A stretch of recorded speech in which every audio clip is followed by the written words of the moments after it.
Alright, welcome back and thanks for sticking around. So what I have here, this is my chest rig, and this is the Condor MC7 Ronin chest rig. Sorry, MCR7. Unlike a lot of other chest rigs, this one has a split front, so you can utilize it more like a tack vest rather than a normal chest rig. So you can take it on and off like you would a vest. You do lose a little bit of real estate in the front as far as molly, so where you might be able to have another pouch here on a regular chest rig. This one relies on more side carry, so around the sides of the chest, because it wraps fairly far around. So it's wrapping a lot further around your body than you would get with a regular chest rig. But I liked this because it'd be easier to take off, put on quickly, things like that. So I went with this over a standard chest rig. And also because this one comes with an H harness rather than the crossed straps that you would normally have with the chest rig. So I figured this would be a bit more comfortable, a bit easier to wear, and you have less straps to really worry about. So unfasten this. I'll give you a general tour of the layout. So what I have, so this would be left side and right when being worn. What I have, I'll just go work my way across and tell you what I have here. So right here, and as well as these two pouches right here on this other end. These are by a company called Strike Hard Gear. Now what they do is they focus primarily on Soviet bloc weapons. So the SKS, AK-47, Mosin Nagant, SVT-40, things like that it's sometimes hard to get tactical gear for. And these pouches here are specifically designed for stripper clips. What I have in them right now, because it's set up more for range use, is I have 5-round stripper clip set up. So I do have a little bit of a cardboard block in the bottom to make it accessible, but I have 20 rounds in these 5-round stripper clips. Normally you could hold 4 stripper clips at the full 10, so it'll be 40 rounds per pouch. So that gives you a total of 120 rounds, which I think isn't bad for a battle load, especially considering you're not going to go through a stripper clips in the same rate as you would a magazine, because you just have to keep reloading. You don't want to have to be doing that every 10 seconds. So I have these set up for the range, but I have tried it with the 10-rounders. They do fit. It is a little bit snug, but it's workable. You just have to find the best way to get them in. So moving on, next I have this. It's actually the H Glock Molly holster from Condor, but it perfectly fits the pistol that I have with a tack light attached.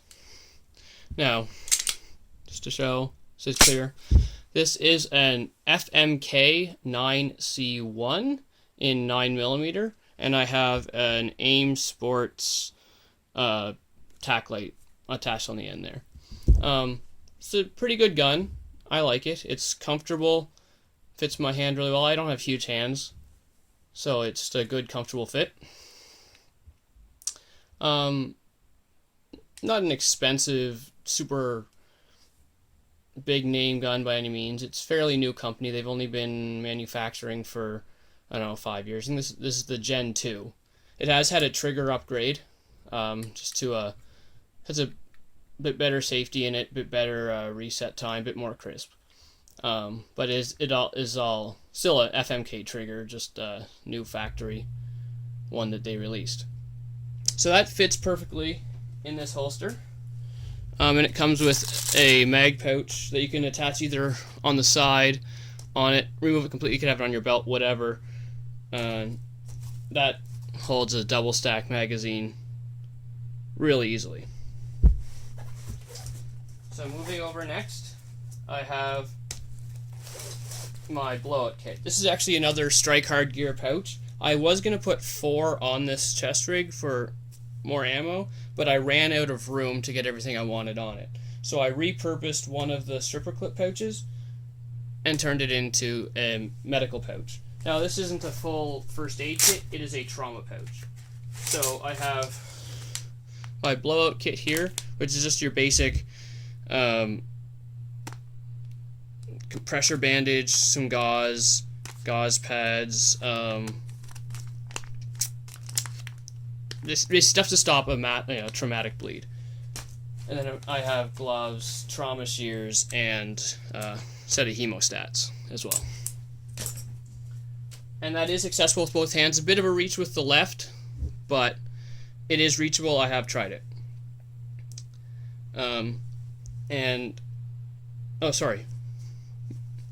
Yes, reachable with the left hand. This is the right side. Next over, this is another Condor pouch. It is my radio pouch. Right now I just have the Uniden two-way radios.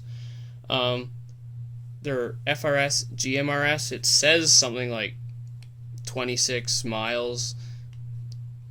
Always highly optimistic. I mean, if you were on, mountains talking to each other with nothing in the way, but still, good short-range communication with anyone else who would have comms and, anyone else I gave the extra radio to.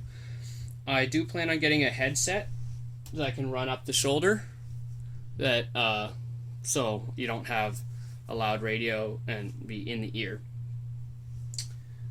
Okay, as you can see up on the back here, it has just a Velcro field in which I have a blood type and then a PVC Canadian flag. I didn't want to put any overly ostentatious morale patches and stuff. Yeah, I kind of like them, but they don't serve much purpose, and I didn't have a lot of Velcro real estate to work with, so I only put the stuff I thought was necessary on there. And you'll see here I have these clips. I had to make these. It's just a little bit of a 550 cord and some plastic buckles. Basically, there's a lot of adjustment ability in this vest, but only minimal way to basically control the extra strap. So this is just folded up, and then it's clipped around the buckle. So it just kind of keeps it from having these long tails flopping around. It's something I had to do myself, but it seems like it's going to work. Now if we move over to this side, right here is a double pistol mag pouch. Again, this is I believe this is Condor as well, and it just holds 2 double stack magazines. Pretty self-explanatory there. And this is Condor as well. This is just a roll-up dump pouch. So it's just a Velcro top with a reinforced drawstring opening. So you could use it, recovery pouch as intended, storing extra gear if you want to drop your gloves or whatever in there for storing. And then, like on the other side, 2 more strike hard gear pouches. If you have any kind of Soviet weapon and are looking for a way to carry it, I really suggest look at Strike Hard Gear. At strikehardgear.com, they have everything from stripper clip pouches to a tack vest that is designed to take duckbill magazines, which anyone who has an SKS would be familiar with. And then in the top on both sides, I have just a couple glow sticks shoved in. I have two in blue and 2 in yellow on the other side. For the vest itself, behind each panel, there is a Velcro, kind of an admin mat pouch on each side. It's just a mesh back with a long Velcro and then pull tabs. And that's on each side. So it's really simple. It does give you the room. If you wanted, I don't know, if you felt like you needed to, you could put foam padding or whatever in there. And you could probably even fit a stripped down ration pack in there if you really needed to. So I'll turn this around and I'll show you the front. Okay, so you've already seen the back, but right here it has just a Velcro retained drag handle, which seems like it would stand up to what it's meant for. It looks fairly heavy duty. A lot of people say bad things about Condor. I haven't had no issue with them. It's just inexpensive gear, but it's designed to be used. So as you move farther down the shoulder straps, you have just a nylon loop, and then a D-ring on each shoulder. You could run your comms wires through there. You could attach camelback, anything like that. And then, of course, you have some Malay coming down here. So again, I have another blood type, another Canadian flag, and normally I would have my a name tag there, but I took that off just for sake of a little bit of privacy. And then on this side, I have a CRKT Bear Claw, just in the straight edge version, and that's on the left shoulder. So my right shoulder is left nice and free for being able to shoulder my rifle, and these buckles are far enough down that they're not getting in the way. They're more around armpit height. And so the way this vest works, it's a really nice quick detach system. These clip around, and so you have your vest like so, and then you have your front closures with the buckles here. So all in all, I think it's a good setup. The shoulder straps are nicely padded and comfortable. You don't really have to worry about it rubbing on your neck, and you could easily expand this if you wanted to stick it on over body armor of any kind, whether soft or hard plate. And I have a Sharpie there as well with my blowout kit. I don't know whether I'm gonna put Velcro on there and get a med patch or not. I do have it marked with some red duct tape just to differentiate the pocket. Other than that, this vest is pretty much how I want it set up. I did originally have the pistol over on this side here, and then this pouch where the pistol was. But I found it was a bit of a reach to get around the pistol to get to the magazine pouches. So I did just switch it over just today, and it seems like it'll work. I can still draw the pistol even though it's pretty far back on my right side. But again, it's a secondary weapon, so I can still draw it, and I can still reach the first aid kit, or the blowout kit. So we'll see how it works there. Once weather gets a little better, I will get this out to the range and try and do a little bit of more, I guess, tactical training with it, doing some battle runs, quick reloads, things like that, see how the layout of the vest works. So that is the second part of this video on the vest itself, and if anyone has any questions, send me a message or put it in the comments. Thanks.